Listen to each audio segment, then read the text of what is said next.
સતીના મનમાં આજ દીપ પ્રગટ થયો છે અને મારા કવિએ સુંદર કલ્પના કરી છે. મન મંદિર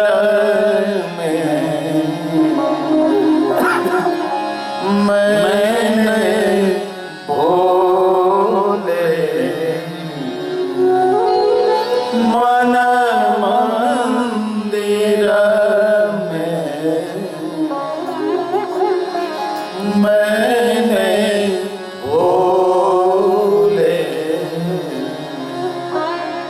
तुझको आज छुपा रखा है तुझको आज छुपा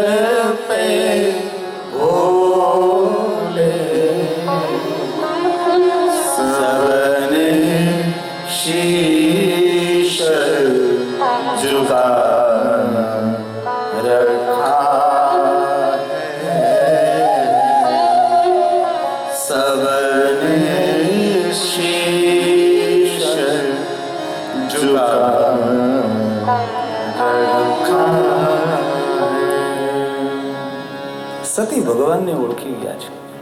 પ્રભુ, તમે કોઈ સાધુની સંન્યાસી નહીં, અવિનાશી કૈલાસી આપ મૂળ રૂપમાં પ્રગટ થયા. ભગવાન મહાદેવ સતીને દર્શન આપે છે. સતી આપ વરદાન માગો. હાથ જોડીને માંગણી કરી, હે મહાદેવ, આપ મારી સાથે લગ્ન કરો, મારી સાથે વિવાહ કરો. ભગવાન મહાદેવ કહે, સતી આપ કહેશો તે પ્રમાણે થશે. બીજું વરદાન માગો. સતીએ બીજું વરદાન માગ્યું છે કે આપ મારી સાથે સુંદર શણગાર કરી, શણગાર સજી અને આપ લગ્ન કરો. દેવતાઓ તમને જોતા રહી જાય એવી રીતે શણગાર કરી. ભલે સતી આપ કહેશો તે પ્રમાણે થશે. ભગવાન મહાદેવ કૈલાસ ગયા. સતી પોતાનો તપ પૂર્ણ કરી પ્રદેશ નગરમાં આવે છે. નગરવાસીઓ સ્વાગત કરે, માન કરે, સન્માન કરે, બહુમાન કરે. વીરણીને વાત રજૂઆત કરી છે, માં, ભગવાન મહાદેવે મને દર્શન આપ્યા. મહાદેવજી મારી સાથે વિવાહ કરવા માટે તૈયાર છે. દક્ષને આગળ વાત રજૂઆત કરી. દક્ષ પોતાની પુત્રી સતીના વિવાહ માટે ગર્ગાચાર્ય મહારાજ, સપ્ત ઋષિઓ અને વિશ્વકર્માજીને બોલાવે છે. નારદને આમંત્રિત કરે છે. ગર્ગાચાર્ય મહારાજ સુંદર વિવાહ પત્રિકા તૈયાર કરે છે. ગર્ગાચાર્ય મહારાજની સાથે સપ્ત ઋષિઓ નારદ વિવાહ પત્રિકા લઈ અને પહોંચે કૈલાસ. અહીંયા દક્ષ વિશ્વકર્માજીને કહે છે, વિશ્વકર્માજી, મારી પુત્રી સતીના વિવાહ છે, સુંદર દ્વાર ઉભા કરો, નગરને શણગારવા. દેવતાઓ જે જાનમાં આવે જોતા રહી જાય એવી નગરની સુંદરતામાં વૃદ્ધિ કરો આપ. વિશ્વકર્માજીને આજ્ઞા મળી છે. નગરને શણગારવા લાગ્યા છે. સતીના વિવાહ છે. અહીંયા ગર્ગાચાર્ય મહારાજ, સપ્તઋષિઓ, નારદ મહાદેવને કહેલો, મહાદેવજી તમારા વિવાહની તમે તૈયારી કરો. મહાદેવજી કહે, મારા વિવાહની તૈયારી કોણ કરે? ન માતા, ન પિતા, ન બંધુ, ન મિત્ર, કોઈ નહીં. ઈશ્વરની એકલતાને કોણ સમજી શકે?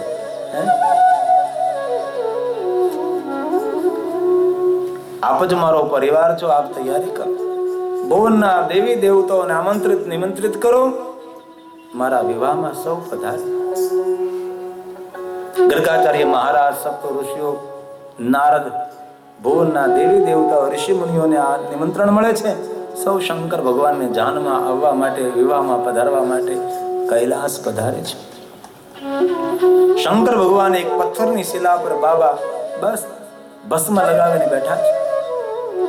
પન્નગ ભૂષણમ જટાધારમ બાલ ચંદ્ર ત્રિનેત્ર ત્રિશુળ ડમરુ મૃગચર્મ બાબા બિરાજે છે.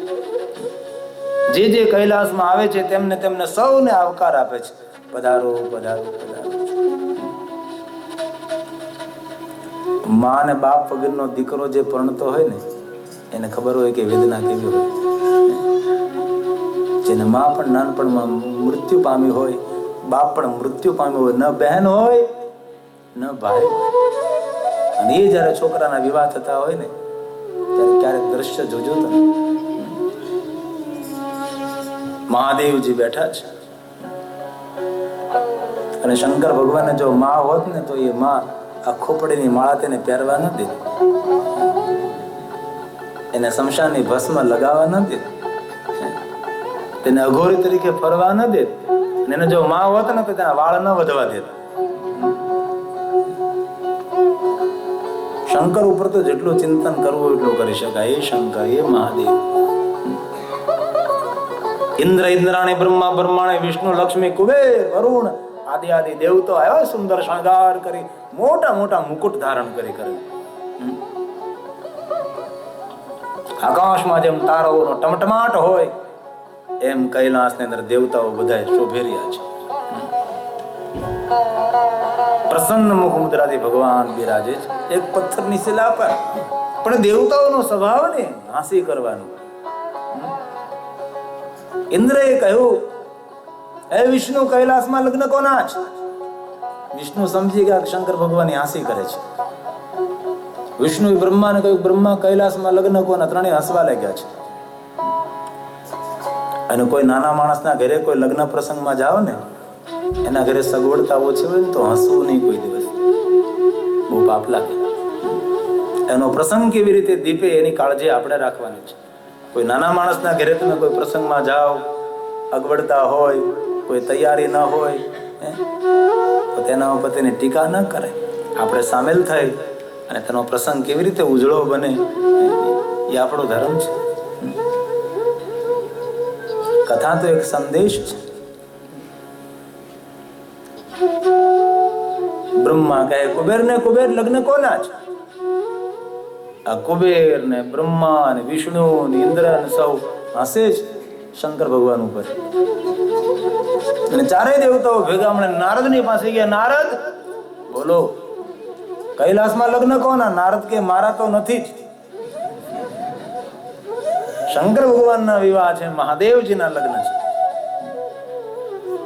અરે નારદ, જેમના લગ્ન હોય એમને તો કેટલી તૈયારી હોય. આમ જોવો તો ખરા, એક મૃગચર્મ પહેર્યું છે, અંગ ઉપર ભસ્મ છે, સર્પો આંટા મારે છે, જટા વિખરાયેલી છે, તો પણ કેટલી પ્રસન્ન મુખ મુદ્રા છે.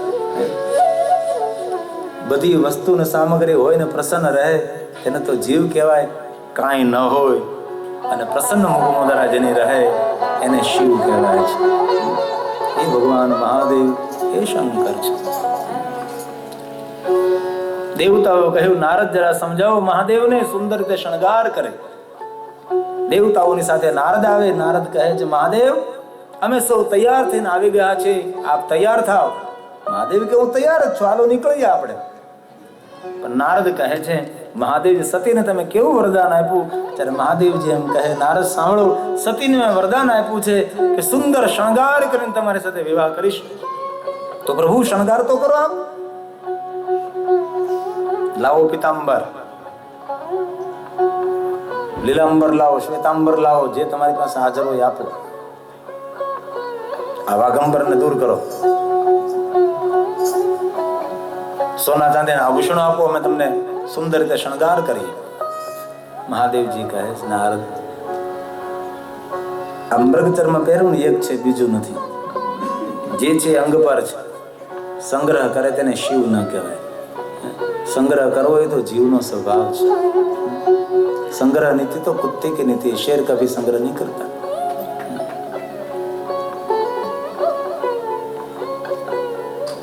ઇન્દ્રએ બ્રહ્માના કાનમાં વાત કીધી, બ્રહ્માએ વિષ્ણુના કાનમાં વાત કીધી, અને વિષ્ણુએ કુબેરના કાનમાં વાત કીધી. આખી વાત કાનપુરમાં હાલી.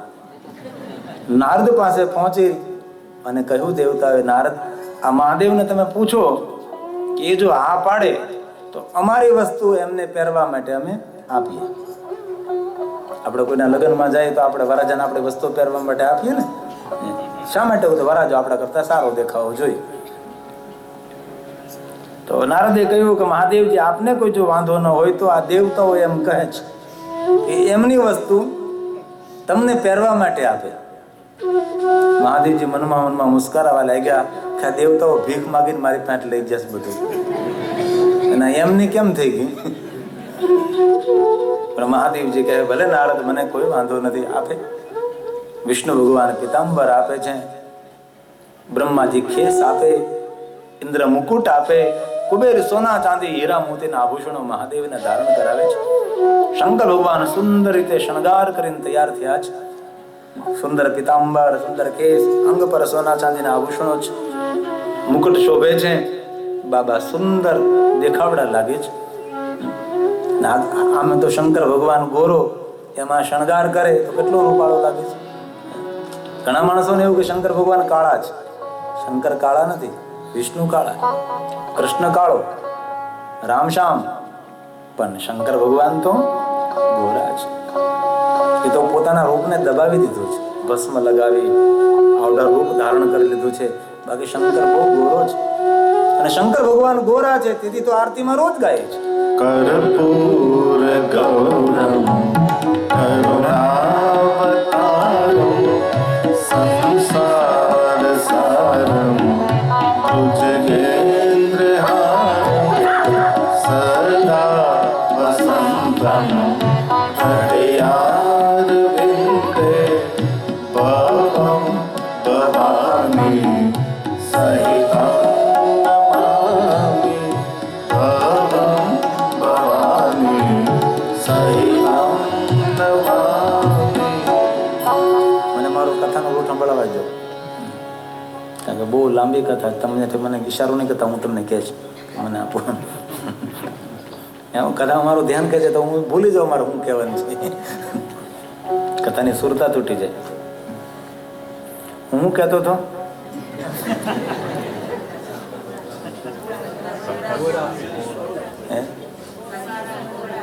શિવજી ભોળા છે, ગોરા છે. શિવજી ગોરા છે. તમારા શિવજી કેવા છે? સુંદર ભગવાને શણગાર કર્યો છે. એ મુંગુટ ને સોના ચાંદી હીરા મોતીના સુંદર સુંદર આભૂષણ. દેવતાઓ કહ્યું, મહાદેવ, તમારા અનેક રૂપ જોયા, પણ આવું રૂપ તમે મહાદેવ પહેલી વાર જોયું. આટલો સુંદર શણગાર, પરમાત્મા આટલું આપનું રૂપ. દેવતાઓ ભગવાન શંકરનું રૂપ જોઈને પોતાના સ્વરૂપમાં લીન થઈ ગયા છે. શંકર ભગવાન તૈયાર થઈને નંદીની બાજુમાં આવે. નંદીને સુંદર શણગારેલો જોયો છે. મોતીના સિંગ ઝૂલ નાખી છે, ગળામાં સોનાના હાર છે, ઘૂઘરા છે, પગમાં ઘૂઘર્યું છે. નંદી માથું હલાવે છે, તૈયાર છે નંદી. ભગવાન શંકરે પૂછ્યું કે નંદી, મને તો દેવતાઓએ તૈયાર કર્યો, નંદી તને કોને તૈયાર કર્યો? નંદી મહારાજ કે, મહાદેવ તમને દેવતાઓ તૈયાર કર્યો, પછી મને દેવીઓ બધી તૈયાર કર્યો. બિરાજો, આપણે જઈએ પ્રદેશનગરમાં. ભગવાન શંકર નંદી પર સવાર થયા છે, અને હીન મંગલ ગીતો સાથે, મંગલ મંત્રો સાથે, વાદ્યો સાથે, અનેક પ્રકાર નૃત્ય કરતા કરતા, વિનોદ આનંદ કરતા કરતા ભગવાન શંકર દેવતાઓ સાથે, ઋષિ મુનિઓ સાથે, ઇન્દ્ર બ્રહ્મા વિષ્ણુ કુબેર વરુણ સાથે પ્રદેશનગરના દ્વારે પહોંચે. નગરવાસીઓ સ્વાગત કરે છે. ભગવાન મહાદેવજી વિવાહ મંડપના દ્વારે પહોંચે, વીરની સ્વાગત કરે. વિવાહ મંડપમાં પ્રભુ પધારે છે. દક્ષ પોતાના પુત્રી સતીને વિવાહ મંડપમાં પ્રવેશ આપે છે. સામ સામે પુષ્પમાળાઓ વિધિ થાય, બિરાજમાન થાય, અંગુષ્ઠની પૂજા થાય, હસ્તે મેળાપ થાય, કન્યા દાન અપાય છે. અગ્નિ સાક્ષી મંગળ ફેરા, 4 મંગળ ફેરાઓ પૂર્ણ થાય. અંતે દક્ષ પોતાના પુત્રી સતીને ભગવાન શંકરની સાથે વિદાય કરે છે. ભગવાન શિવ અને સતી કૈલાસના દ્વારે પધારે. કોણ સ્વાગત કરે? કોઈ નહીં. ત્યારે ભગવાન વિષ્ણુ અને લક્ષ્મીજી ભગવાન શિવ અને સતીનું સ્વાગત કરે છે. ભગવાન વિષ્ણુને બહુ અવસર મળ્યા છે, અને શિવ મહાપણ તમે વાંચો ને તો વિષ્ણુનું ચરિત્ર બહુ સરસ છે. શંકર ભગવાન ઉપર તો પ્રેમ થાય, પણ સાથે સાથે વિષ્ણુ ભગવાન ઉપર પણ પ્રેમ થઈ જાય છે. એવા ભગવાન વિષ્ણુ છે. વિષ્ણુ લક્ષ્મી સ્વાગત કરે, કૈલાસમાં પ્રવેશ કરે. શિવ અને સતી દેવતાઓએ પરિક્રમા કરીને જય જયકાર કર્યો અને કહ્યું, પ્રભુ આપના વિવાહમાં અમને પૂર્ણ આનંદ પ્રાપ્ત થયો, અમે અમારા લોકની અંદર જતા રહીએ. દેવતાઓ રજા લઈ લઈને સૌ જવા લાગ્યા છે. કૈલાસ પહાડ ખાલી થયો છે. મહેમાનો બધા ગયા છે. સતીની દ્રષ્ટિ પડે, નજર પડી. સતી મહાદેવને કહે કે દેવતાઓ વિદાય લઈને તો જતા રહ્યા છે, પણ સામે દેવતા ઉભા તેવું લાગે છે. મહાદેવે જોયું, અરે એ તો બ્રહ્મા છે, વિષ્ણુ છે, કુબેર ને ઇન્દ્ર છે. મહાદેવજી અવાજ કરીને બોલાવે, ઇન્દ્ર, બ્રહ્મા, કુબેર, આવો જરા. બ્રહ્મા, વિષ્ણુ, ઇન્દ્ર ને કુબેર આવે છે. મહાદેવે કહ્યું, વિવાહની કોઈ વિધિ બાકી છે? દેવતાઓ કહે, ના મહાદેવજી, વિવાહની વિધિ તો કોઈ બાકી નથી. પણ મહાદેવ કે તો આપ તો વિદાય લઈને જતા રહ્યા, કેમ ઉભા છો? ચારે ચાર દેવતાઓ એક સાથે બોલી ઉઠે છે, મહાદેવજી, વિવાહની વિધિ તો કોઈ બાકી નથી, પણ આ તમને જે પહેરવા આપ્યું એ બધું પાછું આપી દો, તમે જતા રહીએ. ભગવાન મહાદેવજી કહે છે, મને શું ખબર, મને એમ કે મને ભેટમાં આપ્યું છે. આપેલું પાછું મહાદેવ પાસેથી લઈ લીધું. દેવતાઓ પ્રસાદના રૂપમાં લઈ લ્યા. 3 વાર તો માથે ચડાવ્યું, મહાદેવને ખોટું ન લાગે. હવે દેવતાઓ જો મહાદેવને આપીને પાછું લઈ લે તો પછી આમાં કોઈનો ભરોસો કરાય ભાઈ?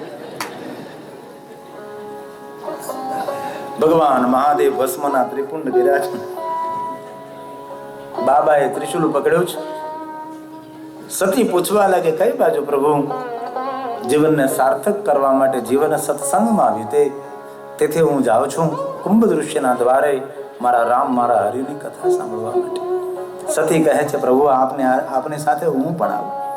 ભગવાન શિવ અને સતી કૈલાસ પહાડ છોડી કુંભદૃશ્યના આશ્રમ તરફ જાય છે. આટલી ઊંચાઈ છોડીને એક સાધુના ચરણે આવે છે. શા માટે? ભગવાનની કથા સાંભળવા માટે. અને ગોસ્વામીજી આ પ્રસંગ રામકથાની અંદર વર્ણવે છે.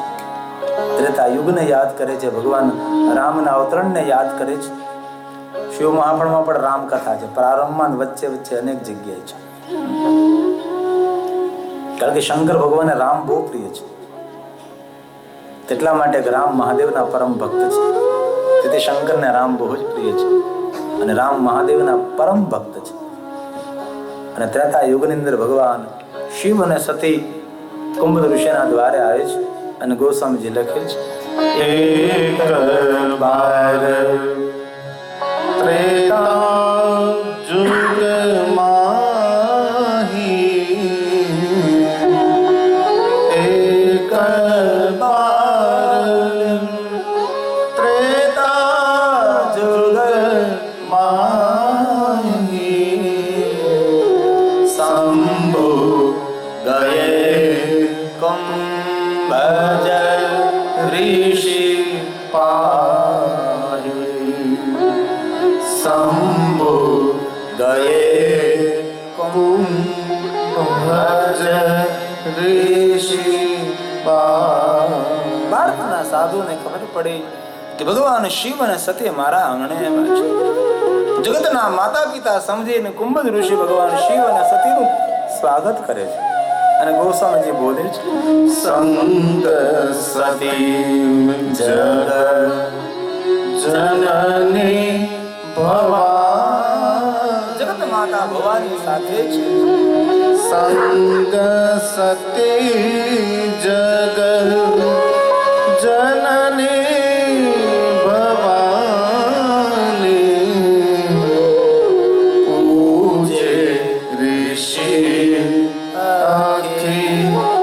અખિલેશ્વર જામી, પૂજે ઋષિ અખિલેશ્વર જામી. કુંભજ ઋષિએ ભગવાન શિવ અને સતીનું સ્વાગત કર્યું છે.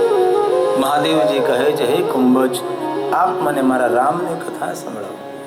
ભગવાન આપ જેવા કથા સાંભળનાર સાક્ષાત દેવને મહાદેવ મળે તો મારી વાણીને પવિત્ર કરવા માટે, મારા જીવનને સાર્થક કરવા માટે જરૂર આપને હું કથા કહું.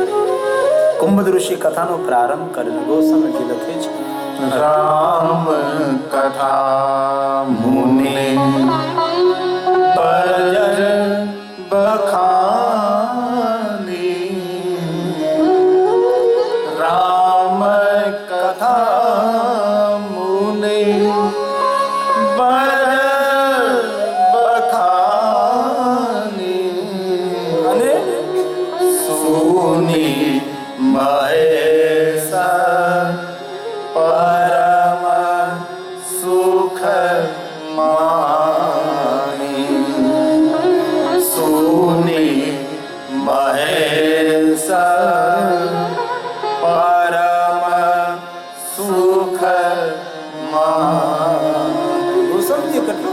શબ્દ આપ્યો છે. ભગવાન મહાદેવે કથા સાંભળતા બયાન આપ્યું, સુની મહેશ પરમ સુખ માની. ભગવાનના ભજનમાં, ભગવાનના કાર્યોમાં, ભગવાનની કથામાં સુખ ન મળે, પરમ સુખ મળે છે. જે સુખનો કોઈ વિરામ નહીં, જે સુખનો કોઈ અંત નહીં, અનંત સુખની પ્રાપ્તિ થાય છે. તેથી માણસે પોતાનો પરમ મંગલ કરવું હોય તો જેટલો સમય મળે તેટલો સમય સત્સંગ જરૂર કરવા. બિનુ સત્સંગ વિવેક ન હોય, રામ કૃપા બિનુ સુલભ ના સોઈ. એવું ક્યાં કહ્યું 24 કલાક તમે સત્સંગ કરો ભાઈ?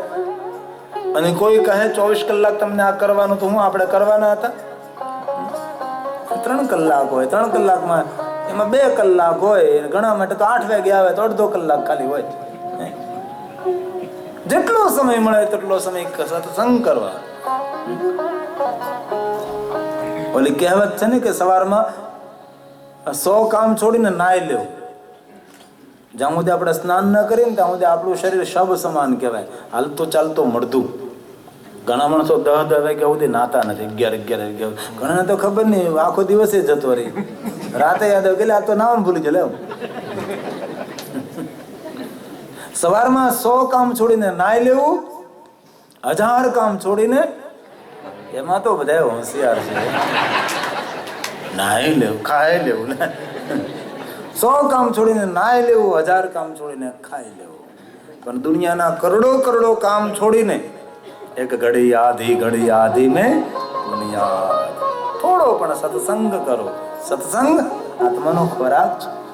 શરીરને તંદુરસ્ત રાખવા માટે સાત્વિક ભોજનની જેટલી જરૂર છે એટલો આત્માને બળવાન રાખવા માટે સત્સંગની બહુ જરૂર છે. સુની મહેશ પરમ સુખ માની. એક બાદ પ્રસંગ, બીજો પ્રસંગ, એમ કથા હરિકથા અનંત કહી સુની બહુ વિધિ સબ સંતા. કથાને વિરામ આપ્યો છે. ભગવાન શંકરે કહ્યું, કુંભ ઋષિ આપ માગો. ઋષિ પૂછી ભક્તિ. ભારતના સાધુએ ભગવાનની પાસેથી ભક્તિની માંગણી કરી છે, કોઈ ભૌતિક સાધનોની માંગણી ન કરી. ખુદ ભગવાન મહાદેવ એમ કહે, કુંભજ માગો તમે. તો ભારતના સાધુએ ભગવાન પાસે માગ્યું નહીં. આપણને તો માગવાનું કહેતા નથી, તો પણ કેટલું માગીએ છે. થોડા દિવસો માટે પ્રભુએ રોકાણ કર્યું. કહત સોનત રઘુપતિ ગુણ ગાથા, કછુ દિન તહાં રહે ગિરિનાથા. શંકર ભગવાનનું નામ છે ગિરિનાથ. થોડા દિવસો માટે રોકાણ કર્યું છે. પછી મુનિસને વિદા માગી ત્રિપુરારી. ભગવાને વિદાય માગી છે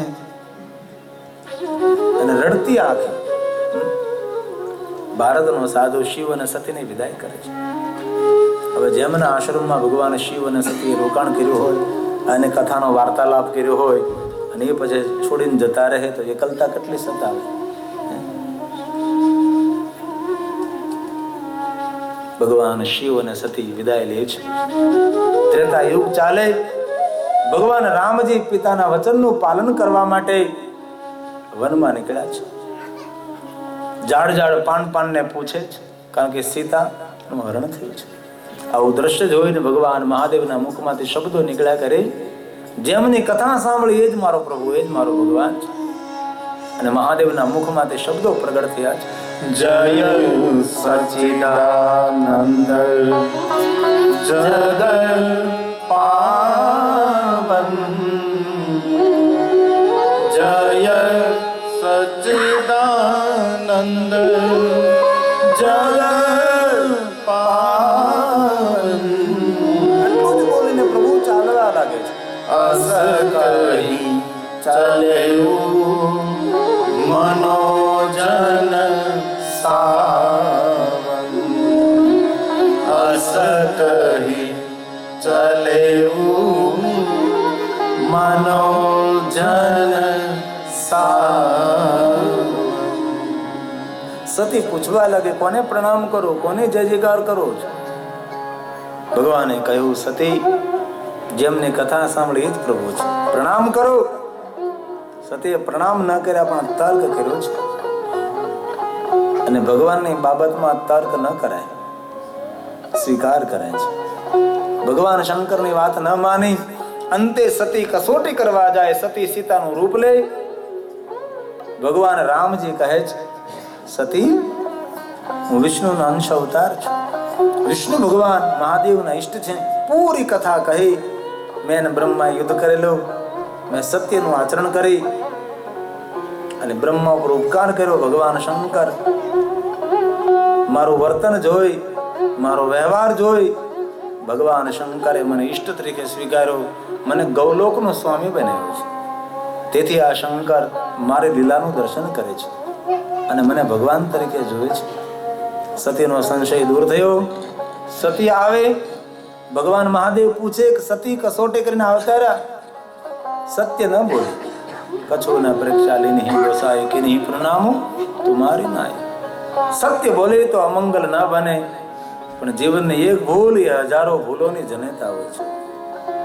એક માટલું ઊંધું મૂકો ને પછી એના પર બીજું ઊંધું જ મૂકવું પડે છે. શર્ટમાં એક બટન ખોટું દેવાય એટલે બધા ખોટા. પછી જૂઠ સમાન કોઈ પાપ નથી. ભગવાન મહાદેવ સમજી ગયા સતી મારાથી કંઈક છુપાવે છે. ભગવાન મહાદેવ સતીનો મનોમન ત્યાગ કરે છે. પૂરા ભુવનમાં શિવજીનો જય જયકાર થવા લાગ્યો. સતી પૂછવા લાગે, આપનો જય જયકાર કારણ કયું?